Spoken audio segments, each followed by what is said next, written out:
Alright, today is my part 2 of my video where I'm adding structure to bedding areas using conifer plantings. Behind me I have a bunch of volunteer spruce that I'm going to be adding into some of my better man-made deer bedding areas on the farm.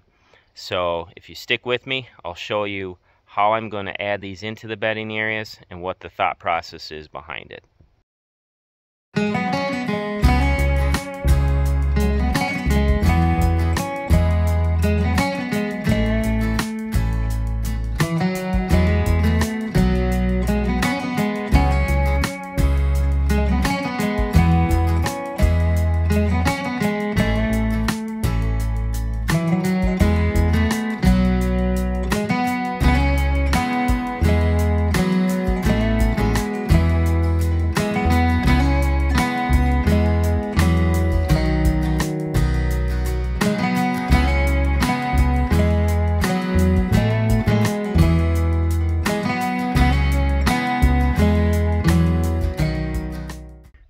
I got a whole pile of spruce in there. Beautiful looking trees. As I mentioned in the part 1, it's the beginning of May. Best time to transplant is definitely either right after the frost goes out in the spring or the fall. So I am a little late to transplant, but we got cool weather coming. I'm putting water down on these right away. And I mean, we are still in that tree planting window, but I'd prefer to do my transplanting when they haven't broke dormancy yet. But spring's really busy for me, so this is the time to do it. So I'm going to do it, and I planted trees in the summer and I've had success with it. You just got to stay on top of it, hope for moisture, and if you're able, water those trees to keep them going. But beautiful trees that I got today. Tons of volunteer spruce out here. There's oaks planted here, so we do not want this to be primarily a spruce thicket. So if you got spots like this where you have seed trees blowing in, lots of conifers or whatever your desired species is, it's a good idea to go in and thin them out. I'd like to have some spruce out here, but not the amount that is growing out here because of all the nice oaks that are planted. So this is a great spot for me to go pluck my trees up, and transplanted trees tend to do very, very well because I dig up and I plant the same day. All right, so here's where I'm gonna plug some spruce into. See, it's a bedding cut I did. I did a lot of cleanup work in here this past winter just to make it accessible again. It kind of got overgrown, but I do not have any conifers in here, and I have great woody structure, but I want to have some isolated conifers in here to add just an extra bedding element to it. So go grab those spruce that I got and start plugging them in.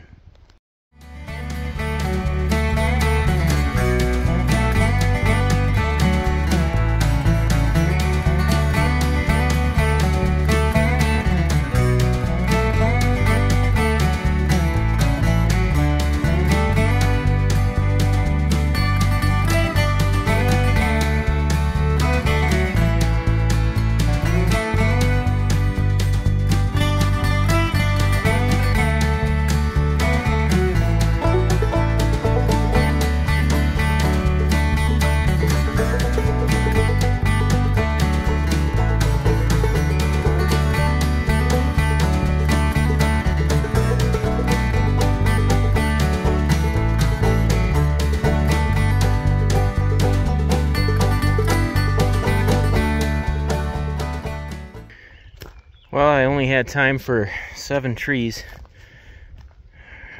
today, so that's what it's gonna have to be for this year. I might add some more in the years ahead, but 7 trees is better than no trees. There's my first one right there. You can see beautiful, beautiful little spruce. I put them all kind of off to the side, and I looked for spots where I thought the deer might want to bed eventually up next to them. So that was a spot kind of off to the side. Nice flat spot right there. So that's why that one ended up right there. Now I switched to spruce in the last video. I was doing white pine. I switched to spruce in the timber because the deer are just concentrated a lot more in these bedding areas than out in the big open switchgrass. So if I would have done white pine in here, even those more mature white pines, I think the deer would have probably used them as rubbing posts, or if they could have reached that leader, browse them down. So Switched to spruce, which are pretty browse resistant here on our property, at least. For the most part, they generally are browse resistant. I've heard a few guys say the deer hit their spruce, but I think when you have an abundance of woody browse, like you can see we have on our property, they're not going to hit the spruce. So there's another one. Perfect little opening. So put the spruce right there. Potential future bed right up in here. Nice back cover all the way around it. Great regen coming up in this area. Yeah, this is just a perfect little overlook, so it was a good spot for a spruce. And I love this part of the bedding area. Talked about it this winter. These are those flush cut ironwoods, and they just make a beautiful bedding pocket back in there. You can see it's gotten so thick in here from closed canopy hardwoods that had no understory to this. I mean, you can't beat it. All right, there's the next one. Had a potential bedding pocket back in there. Looked like a nice spot for it. Got a little lean to it. Kind of tough with these roots and stuff, but when you transplant into the woods, the soil is just primed and ready, and those trees tend to do really, really well as opposed to planting in open ground. Lots of organic matter.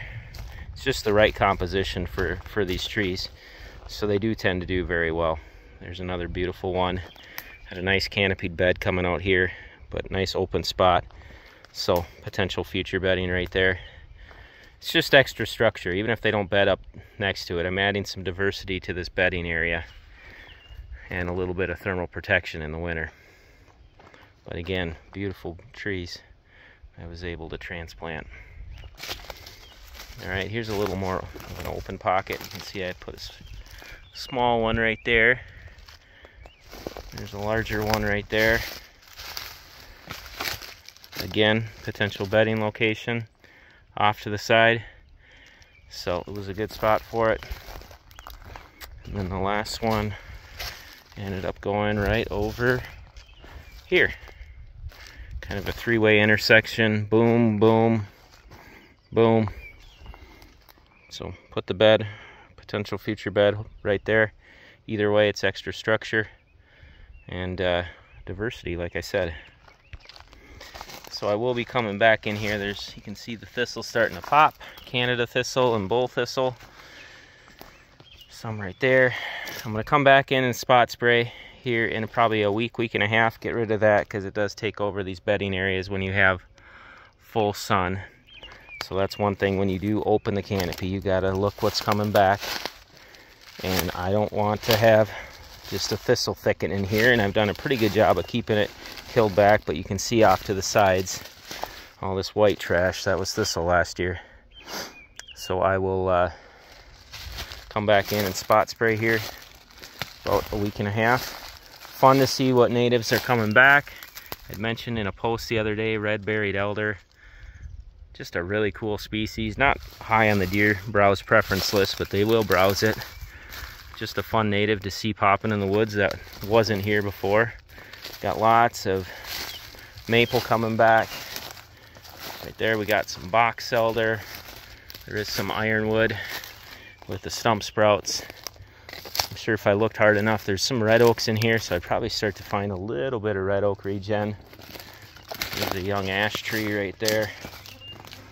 And it's just cool to see what nature has for you when you break open that canopy. I did see a few little buckthorn. This is an area that's always been pretty clean. Again, I'm sure it's the birds that did it. But when I come back in to treat this thistle, I'll put triclopyr in the tank, because triclopyr will kill Canada thistle and bull thistle. But I'll have that in the tank so then I can smoke the buckthorn. Generally, July 1st is when you should go after buckthorn, but because right now we got sap flow. But as far as a foliar treatment, you have a little bit of better luck this time of year. I wouldn't make a practice of treating buckthorn in May, because what happens with sap flow is it pushes that herbicide right out. But when there's only 3 or 4 of them that I saw in here, I'm gonna try it, and I'm just gonna try douse them good. And here you can see is where Canada thistle is really bad, so I'm gonna be spraying this back pretty heavily. Get rid of that junk. But yeah, fun little project today. All these little extra things you can do in these bedding cuts does make a big difference. And you know, if it's that, plant that one right tree in that one right spot, that beds that one right buck, it's all worth it. All right, y'all take care. God bless. One quick addition. You know, I said triclopyr will kill thistle because it is on the label. But then I'm like, I should really verify that because I always generally use stinger on thistle. And well, I did some research here quick. And triclopyr will kill young thistle. But it's not always effective getting all the way down in that root system. And some of it may sprout back. So as an addition, when I spray this thistle, I will mix in some stinger just to make sure that it's good and dead. So, yep, it's on the label. Canada thistle is on the label for triclopyr, but just to make sure it's good and dead, I will add in some stinger. All right, now y'all take care. God bless.